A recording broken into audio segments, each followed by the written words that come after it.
My girlfriend of 10 years became pregnant by my younger brother just weeks before our wedding and left me to marry him. Now, 6 years later, something tragic has occurred, and my estranged family is asking me for a favor. I, a 32-year-old male, have been living separately from my family for the past 6 years due to a major incident that tore the family apart. I'll try to explain the whole situation as clearly as possible. 6 years ago, I was engaged to my high school sweetheart Rebecca, who is also 32 now. We had been together since we were 16 and were finally getting married at 26.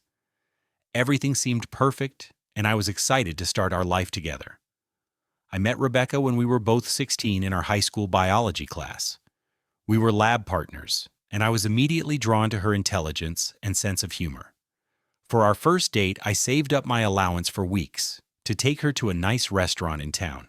I was so nervous that I accidentally knocked over my water glass, but Rebecca just laughed and helped me clean it up. That's when I knew she was special. Throughout high school, I tried to make every moment with Rebecca memorable. For her 17th birthday, I surprised her with a scavenger hunt around town, leaving clues at all our favorite spots. The final clue led her to our local park where I had set up a picnic with all her favorite foods. I'll never forget how her eyes lit up when she saw it. When we went to different colleges, I was determined to make our long-distance relationship work. Every weekend, I'd make the 3-hour drive to visit her no matter how much schoolwork I had. I'd bring her care packages during exam weeks filled with her favorite snacks, stress relief items, and handwritten notes of encouragement. After college, when we both moved back to our hometown, I worked extra shifts at my job to save up for a dream vacation for us. I surprised Rebecca with a 2-week trip to Europe, something she'd always wanted to do. We visited Paris, Rome, and London. In Paris, I arranged a private boat tour on the Seine River at sunset. I can still picture how beautiful she looked with the Eiffel Tower glittering behind her. When Rebecca mentioned she wanted to go back to school for her master's degree, I supported her completely. I took on a second job to help with her tuition and living expenses. I'd stay up late with her, quizzing her for exams and proofreading her papers, even when I had to be up early for work the next day. For our 10th anniversary, I planned a recreation of our first date. I reserved the same table at the same restaurant, wore a similar outfit, and even arranged with the waiter to accidentally spill my water. Rebecca laughed so hard, saying it was perfect. After dinner, I took her to the beach, where we had our first kiss and proposed under the stars. Looking back now, it's painful to think about all these memories. I put my heart and soul into our relationship, truly believing we were building a life together. It makes the betrayal sting even more, knowing how much I loved her and how easily she seemed to throw it all away. A few days before our wedding, Rebecca came to me with shocking news. She told me she was pregnant, but the baby wasn't mine. She had been cheating on me with my younger brother William for a long time. She had done the math and was certain the baby was his. I was devastated and furious. But what hurt even more was when Rebecca told me she had developed feelings for William and wanted to marry him instead of me. It felt like my whole world was crumbling around me. In my anger and pain, I went to my parents and told them everything. I expected them to be as shocked and upset as I was, but to my surprise, they seemed oddly calm about the whole situation. My parents had always treated William as their golden child, but I never expected this level of betrayal. They told me I should be happy for my brother. My mother was even excited about becoming a grandmother, completely disregarding how I might feel about the situation. I couldn't believe what I was hearing. It felt like my entire family had turned against me in an instant. The people who were supposed to love me and support me were telling me to just accept this massive betrayal and act like everything was fine. Unable to cope with the betrayal from not just Rebecca and William, but my parents as well, I made the difficult decision to leave. I packed my bags, moved to a different city, and cut off contact with all of them. That was 6 years ago. In all that time, my father called me a few times, but those conversations were always strained and uncomfortable. My mother, William, and Rebecca never reached out to me at all. I didn't even know the name of William's child, my own nephew.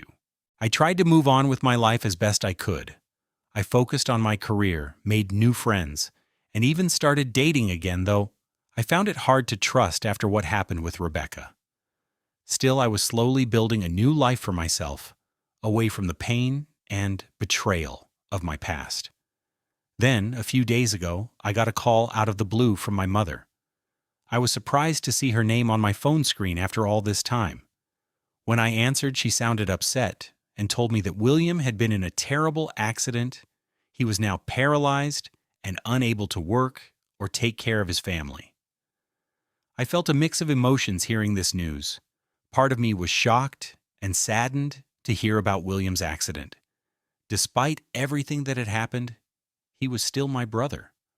But another part of me couldn't help but feel angry that after 6 years of no contact, this was the reason my mother was finally reaching out to me. What she said next made me even angrier. She told me that the family needed my help. Specifically, she wanted me to come back and step in as a father figure for William's child and help Rebecca take care of the family while William recovered. I was furious. After everything that had happened, how could she possibly think this was an appropriate request? I told her absolutely not. I reminded her that Rebecca and William had betrayed me in the worst way possible and that she and my father had chosen to support them over me. I said I had no obligation to help them now, especially after years of no contact. My mother got upset and accused me of being selfish. She said family should always come first and that I needed to let go of the past. She tried to guilt-trip me by saying that William's child needed a father figure and that Rebecca was struggling to manage everything on her own. I stood my ground and refused again. I told her that William and Rebecca made their choice 6 years ago, and now they had to live with the consequences. I said it wasn't my responsibility to step in and play happy families, just because things had gotten difficult for them.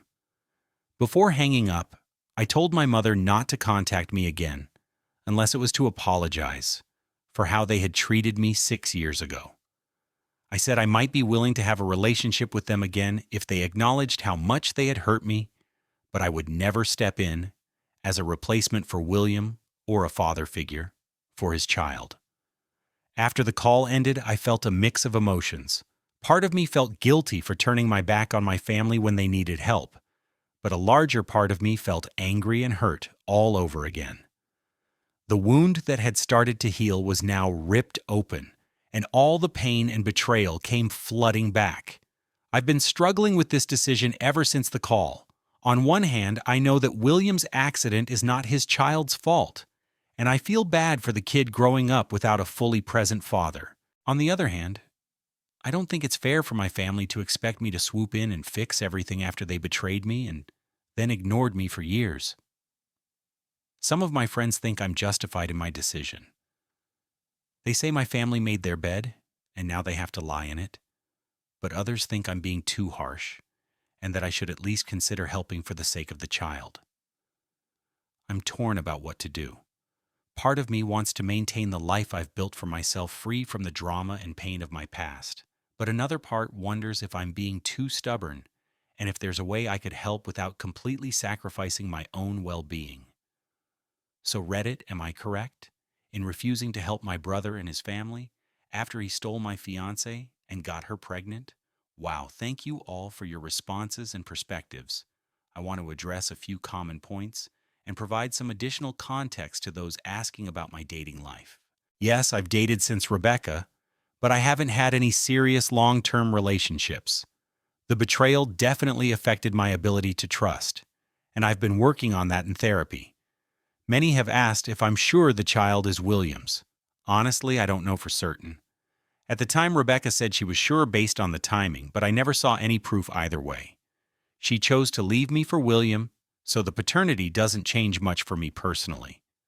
To those saying I should at least visit William in the hospital, I'm considering this. While I'm not ready to forgive him, I do want to know more about his condition and prognosis. A few comments mention the possibility of financial help without direct involvement. This is something I hadn't considered before, and might be worth exploring. For those curious about my father's calls over the years, they were mostly surface-level conversations.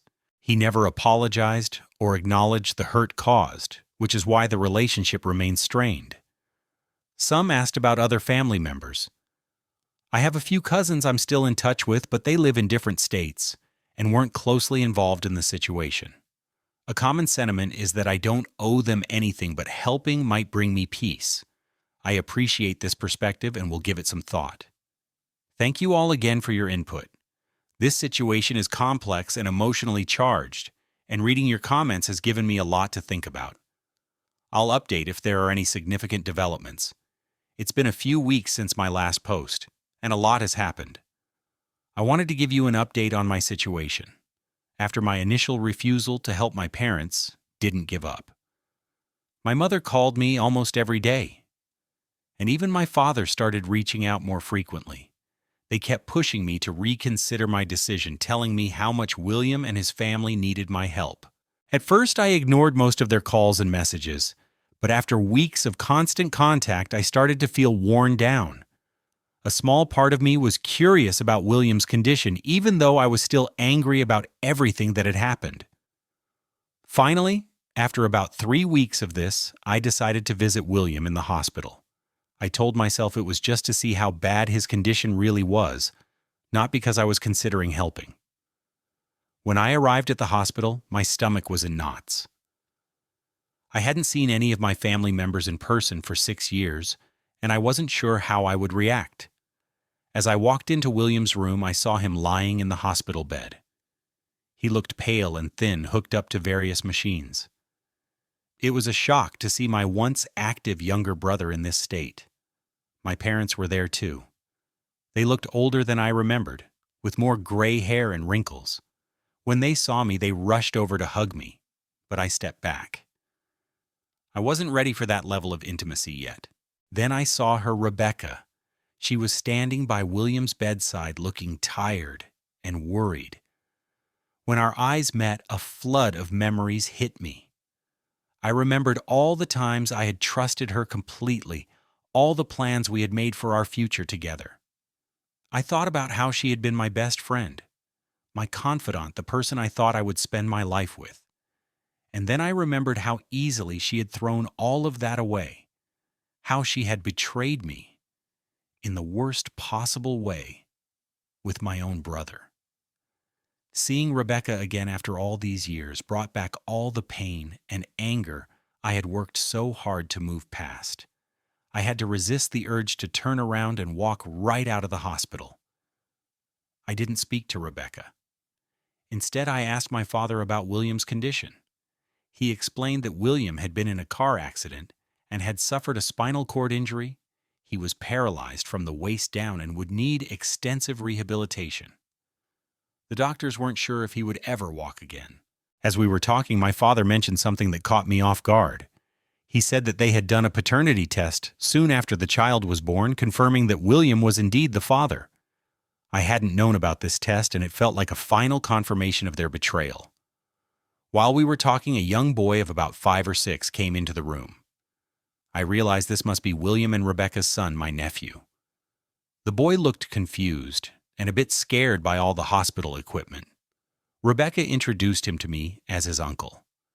I spent a few minutes with the boy, mostly just saying hello and asking him about his favorite toys and games.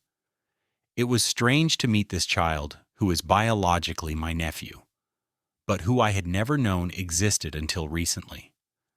After the hospital visit, my mother insisted that I come to their house to talk more.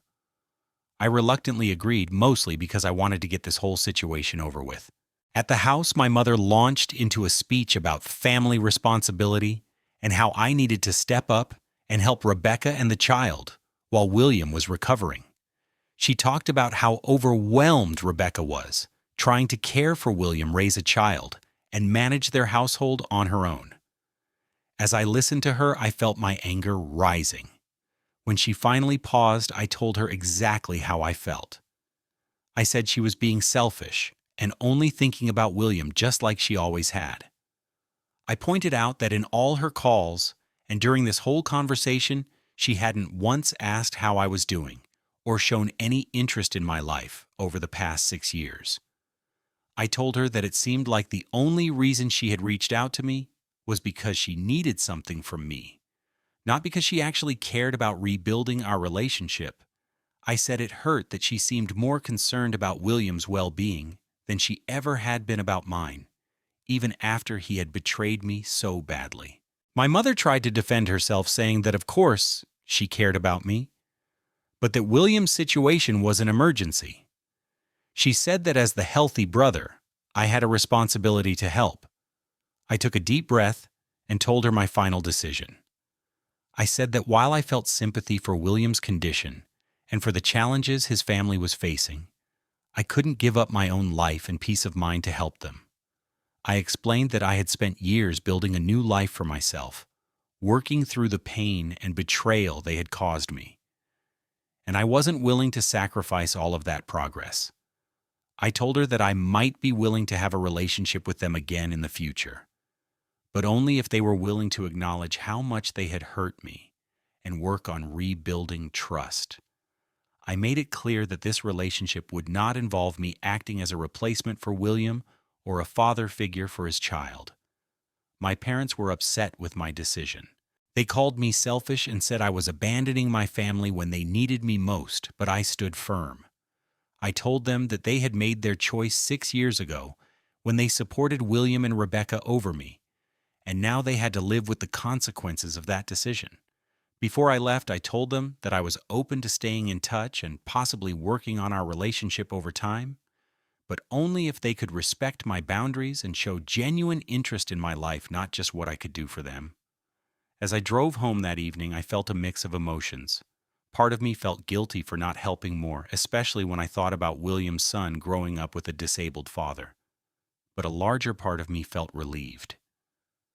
I had finally stood up for myself and set clear boundaries with my family. I realized that while blood relation is important, it doesn't give anyone the right to mistreat you or take advantage of you. I had spent years healing from their betrayal, and I wasn't willing to reopen those wounds just because they suddenly decided they needed me.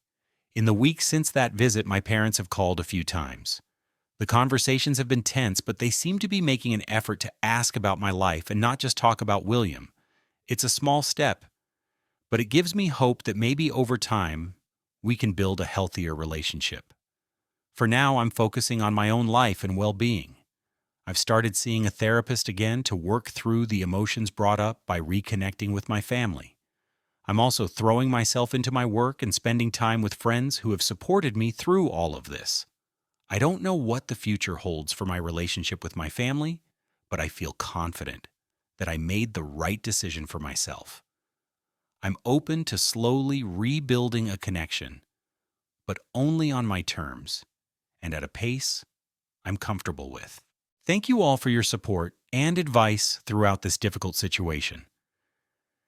It's been a challenging few weeks, but I feel like I've finally found some closure, and I'm ready to move forward with my life.